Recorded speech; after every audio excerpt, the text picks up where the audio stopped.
I recently made a video where I was talking about a young man who has just graduated high school and was wondering whether to go to trade school or go to college. So, in this video, I want to talk to you guys, those of you who are looking at the route of not going to college. I want you guys to take a look at this graph. It is from the United States Department of Education, but I want you guys to look at the percentages of men attending college between 1980, and there's a projection that it will continue to drop. To those of you who do not want to go to college, who are considering being part of this graph, I want to talk to you. If you're not going to go to college, go and learn a trade. Go to trade school. It'll be somewhere between 6 months to a year, maybe 2 years of school, with maybe 10 or 15, maybe $20,000 in debt. That would be it if you decide to go to school. And if you don't want to go to a trade school because you don't want to get in debt, then you should start as a helper. Once you start learning how to be whatever trade you're in, whenever you're learning and you go ask for a raise,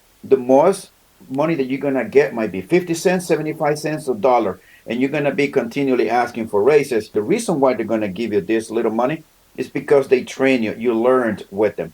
One thing that trade people do is that they learn a skill. They quit the company that they're working and they go across the street and they go and apply at another company and they ask for more money, and then they quit this company and they go to another company and they ask for more money. And that's how I know there's a lot of people in trade that do that. And that is the quickest way, by the way, to get a raise. It's a lot faster to get more money this way than just staying with one company. It can be done. Both ways can be done. Some people like to take the risk and then go from company to company until they find a company that they feel comfortable working for, and also getting a good pay. Some people like to stay at the company that they started and they've been in their company for decades.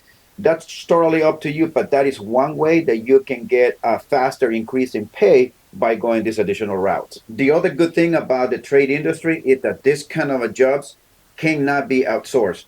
Manufacturing jobs, car manufacturing, they close their doors, pack up their stuff, and they go overseas, or they go to South America, they go to Mexico, and they set their plants. This is common. We all know this. Any customer service job that can be outsourced overseas. A trade cannot be outsourced. That's the one thing that you can rest assured that your job will not gonna go anywhere. It is almost impossible to make a building someplace else and then bring this building back in here. You still need people to put this thing together. And as you work in this industry, you'll get to know more people. Next thing you know, you're going to start doing some side jobs. I would suggest that you do that. You can charge more money on this. And next thing you know, you can start thinking about doing your own business. While you'll still have your job, you can do both. You can slowly start working your side jobs and get more jobs and get your name out, but while still have your job. One thing that I would suggest that you can do and you should do, that's totally up to you, is for you to get rid of your social media.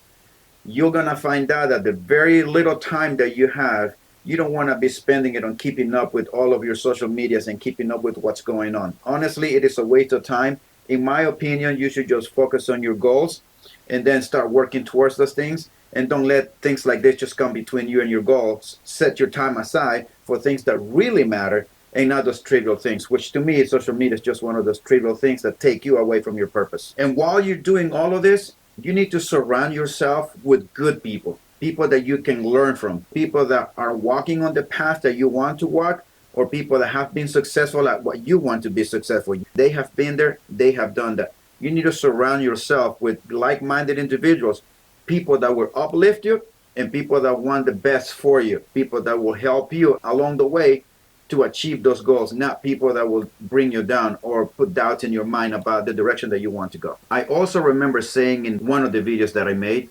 about making it in this hard economy, how you can save money. The one thing I said is that you can stay at home with your parents if your parents allow you to stay and they can work with you. I said that because that's what happened to me. I stayed home. I was not asked to pay for rent, nor utilities, not even to help for food.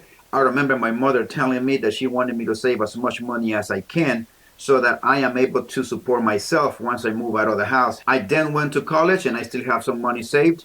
While I was in my third year of college, I was going for an electrical engineer. I met a guy who had his own business, an appliance repair business. And I talked with him about that side of the field and how much money he was making. Once I realized that this guy was making over $230,000 and how long it took him for him to build his company to where he had it to this point, and it was just him No employees, no overheads. It was just him doing this. I then decided that I was going to quit my college career. A lot of people in my family were mad that I did that, and I decided to go into the trade. And every single thing that I mentioned in this video to you guys is exactly what I did. I worked a lot, but I also made a lot of money. And I also saved a lot. There is a lot of money to be made in trade, to be honest. I also make a comparison of what's going on in today's inflation and also back in 2007, 2006, 5, 6, 7, and 2008. Things were very expensive back then. I remember gas being about $4.60 to $5 a gallon. All the consumable goods, those were expensive too. Rent was expensive. Houses, they were very expensive. Mortgages were very expensive. Basically, it's an equivalent of what I'm seeing today, with the only difference between now and 2007, 2008, 2009 is that the market has not collapsed yet. But everything was expensive. And then the market collapsed in 2008. And with all this money that I have saved up to this point, I didn't know exactly what to do with it, which is why I'm telling you guys to surround yourself with good people. I happened to meet this business consultant, and he talked to me about business. I then learned about real estate and everything that I could about investments and finances. And I learned everything that I could in the real estate world, and that's why everything changed for me. I surrounded myself with people that were walking on the path that I wanted to walk. And that's when I started to buy a bunch of real estate, very cheap houses that needed some repair, and I took care of all of those repairs myself. And the things that I couldn't do, I hired someone to do, which is why I'm telling you guys to learn more than one trade, more than one skill. And I happen to apply those things, and I utilize them myself, and I saved a lot of money by doing those repairs myself and taking care of these properties so I could turn them around into rental. But it required a lot of work from my end. I remember working 7 days nonstop, even late at night, to be able to accomplish those things. And I was doing all of that while I still had my job. And the advice that I always tell people, especially now, is to work and save as much money as you can. If you are in trade, keep working, be on your grind, save as much money as you can, because when the market comes down, that's when you want to take advantage of the housing market if that's what you want, to own land and to own property. But right now, in my opinion, is not a good time to buy, especially those of you who are working towards a goal, who are working and saving money. I do not believe it's a good idea to give away your hard-earned money on an inflated economy. That's just my personal opinion. But I'm telling you that you guys can make a lot of money. The other thing that I'm going to suggest that you guys do is do not get caught up in politics. It is okay for you to know what's happening because policy influences the economy, as we can see. But do not get caught up into the politics. That's just my personal opinion. Because to me, being caught up into politics is just as bad as social media. Those are bad influence, in my opinion, that come just between you and your goals, that are not productive, and that just take you away from what you want to accomplish in life. And I understand that things are hard right now. I hear it all the time, which is why I'm telling you guys, the best thing you can do is for you to work and save money. If you have any bad habits, get rid of them. If you have to do some side jobs, if you are in trade, by all means, do them. Focus on the things that will make you money.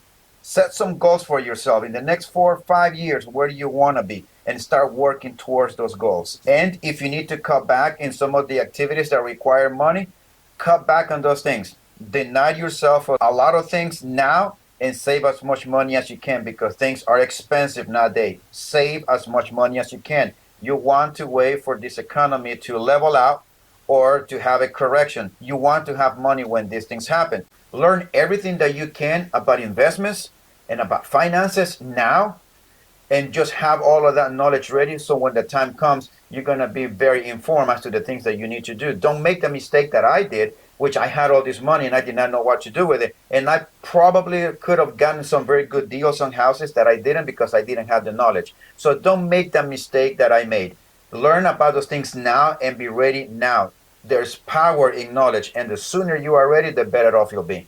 Because eventually you want your money to work for you. Now you have to work for your money. It's just the way it is. And I applied every single thing that I'm telling you guys to do, but that's just one thing that I'm trying to help you guys to be prepared and to be ready now.